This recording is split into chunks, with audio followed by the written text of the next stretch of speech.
ಮಾಡ್ತಿರೋದು ನಿನಗೆ ಸರಿ ಅಂತ ಅನಿಸ್ತಿದ್ಯಾ? ಅವ್ನು ನಿನ್ನಿಂದ ಏನು ಬಯಸಿದ್ದ? ನಿನ್ನ ಆಸ್ತಿ, ನಿನ್ನ ಅಂತಸ್ತು, ಅಥವಾ ಅವನ ಸ್ವಾರ್ಥಕ್ಕೋಸ್ಕರ ನೀನೇನಾದರೂ ಬಳಸ್ಕೊಂಡಿದ್ನ? ಅವನು ರಾಹುಲ್ನ ಹೊಡೆದಿದ್ದು ರಾಹುಲ್ ನಿನ್ ಬಗ್ಗೆ ಕೆಟ್ಟಾಗಿ ಮಾತಾಡ್ದ ಅಂತ. ಈ ವಿಷಯ ನಿನ್ಗೂ ಚೆನ್ನಾಗಿ ಗೊತ್ತು.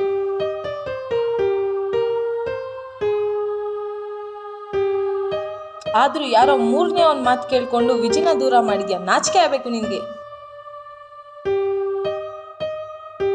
ನೆನ್ಪಿರ್ಲಿ, ನಿನ್ ತಾಯಿ ಹಾಸ್ಪಿಟಲ್ ಇದ್ದಾಗ ಯಾರು ನಿನ್ ಜೊತೆ ಇದ್ರು ಅಂತ. ಯಾರು ಇಲ್ಲದೆ ಇರೋ ಟೈಮಲ್ಲಿ ಅವನು ನಿನ್ ಜೊತೆ ಇದ್ದ. ಪುಣ್ಯ ಮಾಡಿರ್ಬೇಕು ಅಂತ ಹುಡುಗ ಸಿಗೋಕೆ. ಯೋಚನೆ ಮಾಡು, ನೀನು ಮಾಡ್ತಿರೋದು ನಿನಗೆ ಸರಿ ಅನಿಸ್ತಿದ್ಯಾ ಅಂತ.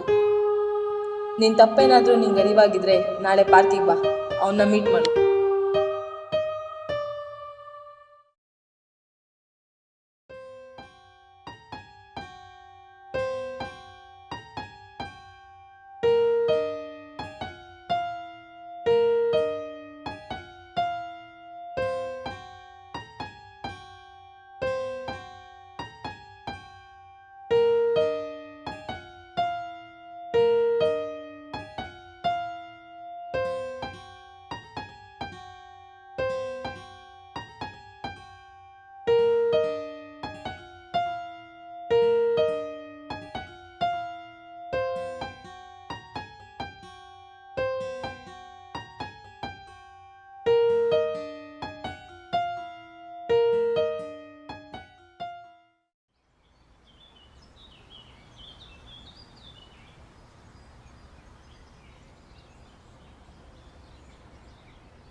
ಏಯ್ ವಿಜಿ, ವಿಜಿ,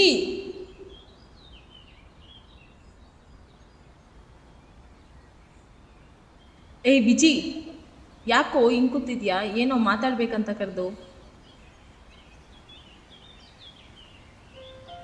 2 ತಿಂಗಳಾಯ್ತು ಅವಳಿಂದ ದೂರ ಆಗಿ.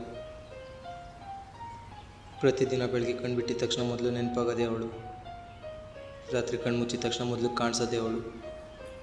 ಕೆಲವೊಂದು ಸತಿ ಅನಿಸುತ್ತೆ, ಹೀಗೆ ಕಣ್ಮುಚ್ಕೊಂಡಿದ್ರೆ ಎಷ್ಟು ಚೆನ್ನಾಗಿರುತ್ತಲ್ವ, ಅಟ್ಲೀಸ್ಟ್ ಅವಾಗಾದ್ರೂ ಅವಳ ಜೊತೆ ಕಾಲ ಕಳಿಬೋದು ಅಂತ. ಅವಳಿಂದ ದೂರ ಇರೋಕ್ಕೆ ತುಂಬ ಕಷ್ಟ ಆಗ್ತಿದೆ ಸೌಮ್ಯ.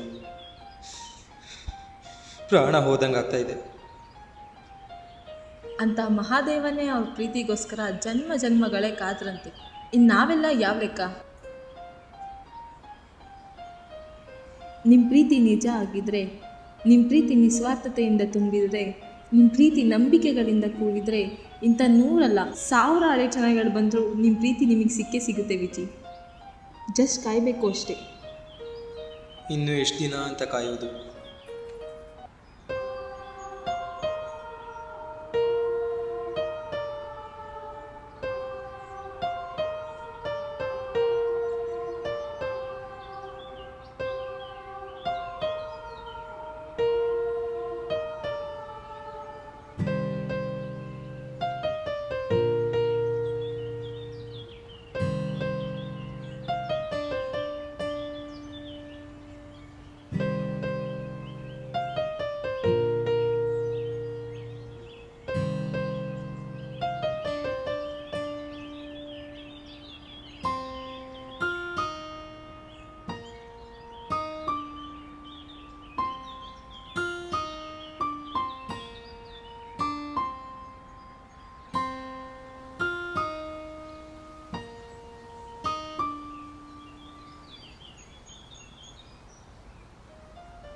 ನಾನು ಬೇಡ ಅಂತ ನನ್ನ ಬಿಟ್ಟೋಗಿದೆ ತಾನೆ. ನನ್ನ ಪ್ರೀತಿನ ಕಾಲು ಕಸ ಮಾಡ್ಕೊಂಡು ತುಳಿದೋಗಿದೆ ತಾನೆ. ಈ ಬಡವನ ಪ್ರೀತಿ ಬೇಡ ಅಂತ ನನ್ನಿಂದ ದೂರ ಹೋಗಿದೆ ತಾನೆ.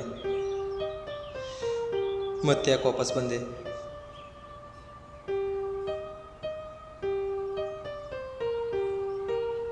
ಇದೇ ಮಾತುಗಳನ್ನ ಕಣ್ಣಲ್ಲಿ ಕಣ್ಣಿಟ್ಟು ಹೇಳು ನೋಡೋಣ.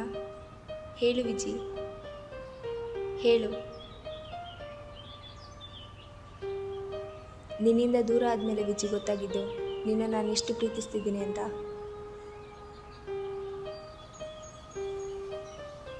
ನಿನ್ನಿಂದ ದೂರ ಇದ್ದಿದ್ದು ಒಂದೊಂದು ದಿನನೂ ನರ್ಕ ಅನುಭವಿಸಿದ್ದೀನಿ ವಿಜಿ.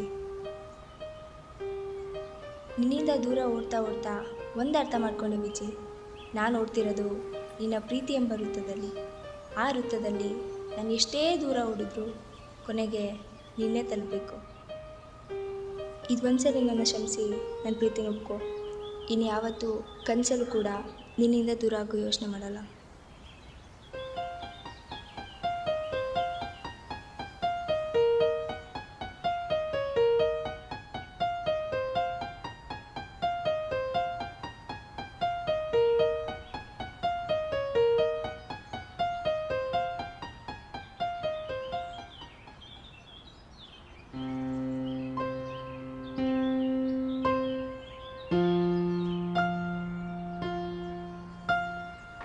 ನೀವಿನ್ನೂ ಏನು ಯೋಚನೆ ಮಾಡ್ತಾ ಇದ್ದೀರಾ?